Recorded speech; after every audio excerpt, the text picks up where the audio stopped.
वर्षनी निर्दोष ठाकर जी महाराज की समस्त मुनि संघ की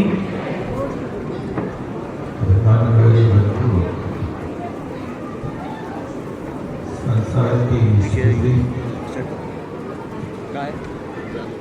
अपन देखते हैं, किसी का चैन से सोना, किसी का रात भर रोना। किसी का चैन से सोना, किसी का रात भर रोना। कहीं पर भूख तड़फन की, कहीं पर मौज उड़ते हैं। संसार में अनेक प्राणी हैं, नाना जीवा नाना कम्मा, अनेक प्रकार के जीव और अनेक प्रकार के कर्म के उदय हुआ करता है। उस कर्म के उदय में कोई तो अपनी जिंदगी चैन से जीता है, सुख की नींद सोता है, कोई रात भर बिलखते हैं। फुटपाथ पर पड़े हैं, जिनके पास अपनी 6 फुट की काया को छाया प्राप्त करना बहुत दुर्लभ है। इसलिए अपना कर्तव्य है कि यदि आप चैन से सो लेते हैं तो बिलखती आत्माओं के लिए भी सोने का कुछ प्रबंध अपन कर सके, ये हमारा कर्तव्य होता है। कहीं पर दूध कुत्ते को, कहीं पर दूध कुत्ते को, कहीं बालक बिलखते हैं, किसी की देह नंगी है, कहीं पर्दे लटकते हैं। लोग पर्दों के भीतर रह रहे हैं, लेकिन कुछ लोग बेचारे अपने तन को ढक नहीं पाते। यदि आपके अंदर वास्तव में करुणा का भाव है तो पर्दे कभी मत लगाना, लेकिन उन नंगी देह के लिए अपने उस पर्दे के कपड़े का दान कर देना, ये तुम्हारी करुणा के अंतर्गत आ जाएगा। वर्णी जी के पास एक दुपट्टा था, और ठंड से तड़पती हुई एक आत्मा को देख करके उनसे नहीं रहा गया। बिहार कर रहे थे और बिहार करते समय चूंकि उनको ठंड बहुत लगती थी, उन्होंने लिखा है अपनी मेरी जीवन गाथा में कि मैं क्या करूं। शास्त्रों में लिखा है कि एक खंड वस्त्र रखो, लेकिन मुझे इतनी ठंड लगती है कि मुझे ये खीस लेना पड़ता है, इसकी मुझे बहुत विकल्प रहता है। ऐसी भीषण ठंडी में एक तड़पती आत्मा को देख करके उन्हें अपना दुपट्टा उतार करके दान दे दिया और कहा कि भैया हमारे लिए दुपट्टा देने वाले तो वो सागर के सैकड़ों लोग खड़े हैं, कोई भी दुपट्टा दे देगा, लेकिन तू तो सुबह से यहाँ पर बैठा है, कोई ने अपनी शर्ट और दुपट्टा उतार के नहीं दिया। ले तू ले ले भैया, अपनी ठंड बचा ले। ये करुणा का भाव हुआ करता है। आपके अंदर करुणा है तो उस करुणा के साथ हमें एक काम करना चाहिए कि बिलखती आत्माओं को, जिनके शरीर नंगे हैं, उनके लिए कम से कम एक दुपट्टा या कम से कम एक शर्ट उतार के डाल दो। ये तुम्हारी करुणा है। ये भक्ति हमें इस चीज सिखाती है कि अपने जीवन में दर्शन के प्रति तो हमेशा समर्पित रहना। बच्चे तो आज भले ही आने लगे, लेकिन कई बुजुर्ग सप्ताह में एक दान मंदिर जा पाते हैं। कई लोग ऐसे हैं कि प्रौढ़ अवस्था होने पर भी महीनों महीनों मंदिर नहीं जा पाते हैं। दर्शन की बहुत अलौकिक महिमा है। एक व्यक्ति महाराज के पास आया और महाराज के दर्शन करने के बाद जाने लगा तो महाराज ने कहा, भैया भगवान के दर्शन करते कि नहीं करते? तो उसने कहा, महाराज मेरी रुचि कम है और मंदिर दूर है। काश मेरी रुचि होती तो वो दूर मंदिर भी मेरे निकट हो जाता, लेकिन अंतरंग में तो मेरी रुचि की कमी है। महाराज ने कहा, भैया मंदिर दूर है, तुम भगवान के दर्शन नहीं कर सकते तो कोई बात नहीं। ये बताओ कि तुम्हारे घर के सामने कौन रहता है? उसने कहा, हमारे घर के सामने तो कुंभकार रहता है। तो कहा कि बस तुम्हारी आंख खुले और उसके पट खुले तो तुम मंदिर नहीं जाना, लेकिन कुंभकार के ही दर्शन कर लेना। क्योंकि दर्शन की आदत तो डालो, कम से कम कोई के तो दर्शन करो। ये आदत पड़ जाए तुम्हारे लिए तो भी भला है, ये संस्कार आ जाए तो भी अच्छा है। उसने कहा, महाराज ठीक है, मैं कुंभकार के दर्शन कर लूंगा रोज। भाग्य की चीज एक दिन उठा और कुंभकार तब तक मिट्टी लेने के लिए खदान पर पहुंच गया था। अब दर्शन का नियम है, महाराज ने दिया है, उन नियम का पालन करना है तो वास्तव में श्रद्धा से करना। त्याग करो, मन से करो, तन जाए तो जाए, पर न प्रतिज्ञा पर कभी मन विचलित हो पाए। ऐसे त्याग के प्रति अपनी आस्था मजबूत होना चाहिए। वो कुम्हार के घर पर गया और कहा कि भैया कहाँ है कुंभकार जी? बोले खदान चले गए। उसने लगाई दौड़ और खदान की ओर गया। वहां वो मिट्टी खोद रहा था। मिट्टी खोदते खोदते एक स्वर्ण सर्फियों का घड़ा मिल गया कुंभकार को। अब वो घड़ा संभाल रहा था और ये यहां से जा रहा था, तो इसका लक्ष्य तो सिर्फ कुंभकार को देखने का नियम है, कोई के दोष देखने का नियम नहीं था।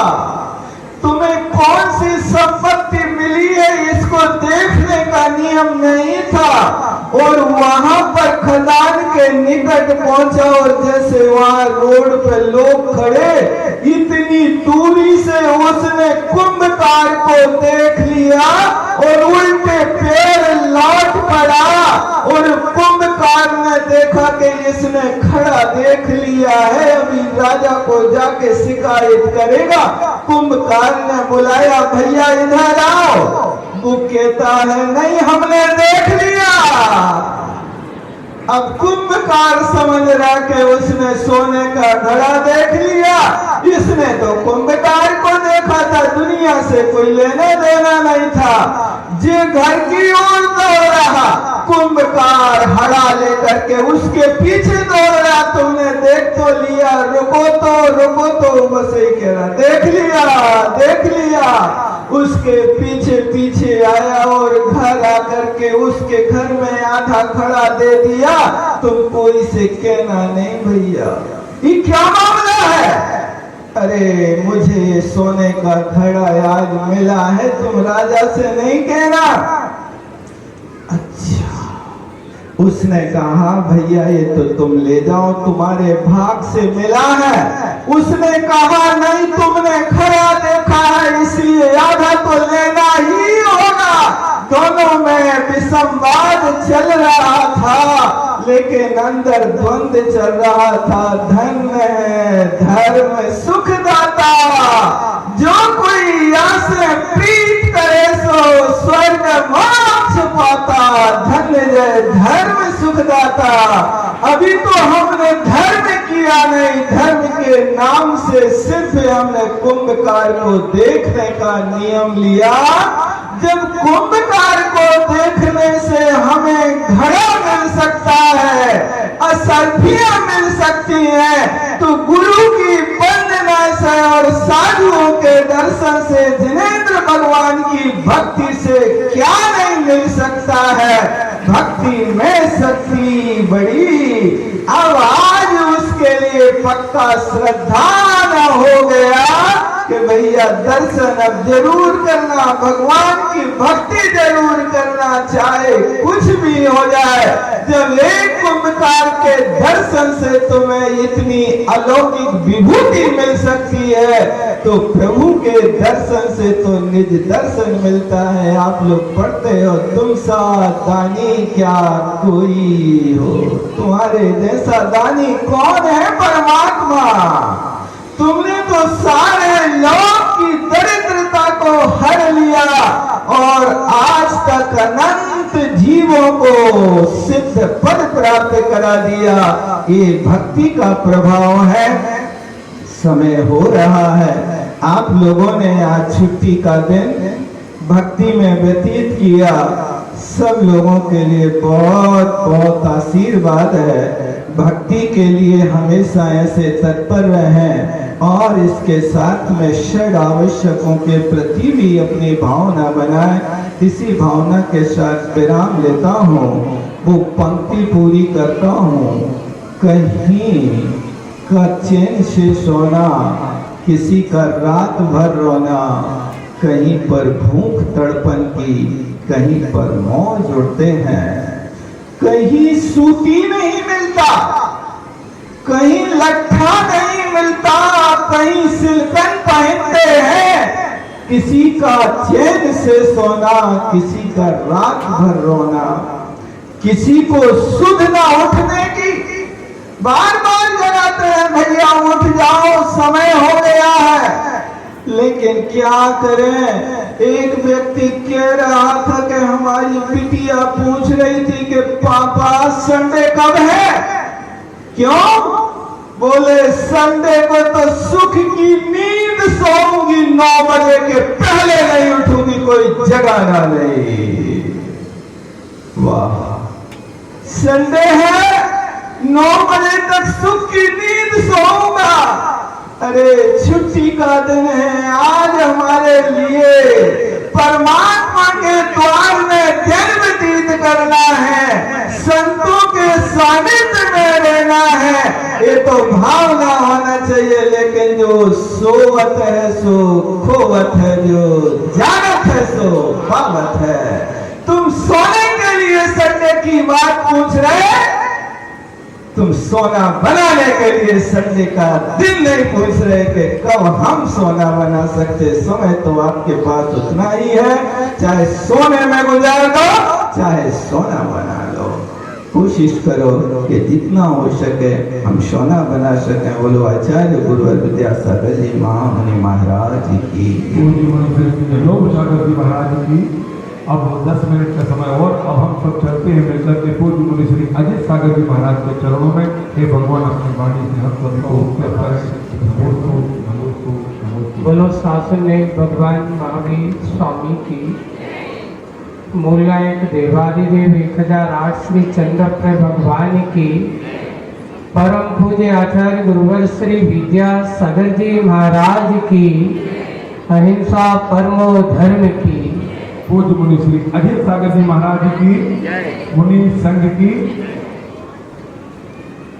एक व्यक्ति है, भगवान के सामने खड़ा है, आंखों में आंसू है, रो रहा है। जब कोई ऐसा व्यक्ति आपको मंदिर में दिखे और देख करके उसकी आंखों में आंसू हो, तो देखने वाला मन सोचता है कि कहीं ना कहीं दुखी है आपका। कारण क्या है?